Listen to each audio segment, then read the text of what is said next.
আসসালামু আলাইকুম রহমতুল্লাহি ওয়া বারাকাতুহু। সম্মানিত প্রিয় মুসলিম ভাই ও বোনেরা, আর ইসলামী টিভির পক্ষ থেকে সকলকে জানাই আন্তরিক মোবারকবাদ। আশা করি সকলে ভালো আছেন। আমি আলহামদুলিল্লাহ আল্লাহর রহমতে ভালো আছি। আজকে আপনাদের মাঝে আলোচনা করব নামাজের নিষিদ্ধ অক্তসমূহ, চাস্তের ইশরাকের নামাজের সময়সূচি সম্পর্কে এবং তাহাজ্জুদ নামাজের সেহরির শেষ সময় সম্পর্কে। তো প্রথমে আমরা নামাজের নিষিদ্ধ অক্ত সম্পর্কে জানব। তো প্রথমে যে সময় আমরা নামাজ পড়তে পারবো না সেটা হলো সূর্যোদয়, অর্থাৎ যখন সূর্যোদয় হবে, মানে সূর্য উঠবে সকালে 6টা 35 থেকে নিয়ে 6টা 50 পর্যন্ত। এখানে যেই কয়টা মিনিট 15 মিনিট বা 20 মিনিট যে সময়টা রয়েছে, এই মাঝখানে কোনো প্রকার নামাজ পড়া যাবে না। এর মধ্যে নামাজ পড়লে নামাজ কিন্তু মাকরু হয়ে যাবে।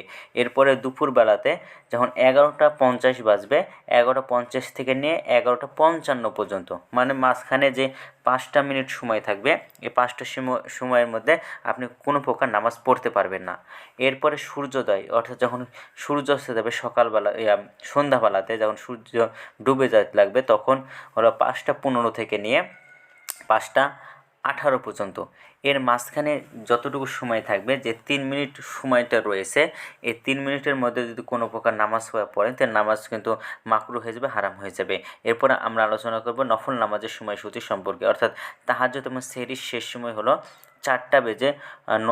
5টা 9 মিনিটে হলো তাহাজ্জুদ এবং সেহরির শেষ সময় এ পর্যন্ত। এরপরে আপনারা হলো ফজর নামাজ পড়তে হবে, ফজর ওয়াক্ত শুরু হয়ে যাবে। তো ইশরাক এবং চাস্তের নামাজের সময়সূচি একই, সেটা হলো যে 6টা 51 থেকে নিয়ে আপনার 11টা 49 পর্যন্ত।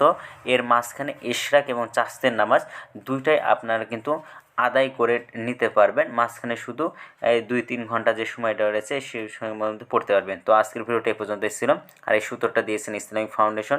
ভিডিওটি যদি আপনাদের ভালো লাগে তাহলে অবশ্যই কিন্তু চ্যানেলটি সাবস্ক্রাইব করে আপনারা পাশে থাকবেন। তো নিজে ভালো থাকুন, সুস্থ থাকুন এবং অপরকে ভালো রাখুন। আসসালামু আলাইকুম ওয়া রাহমাতুল্লাহি ওয়া বারাকাতুহু।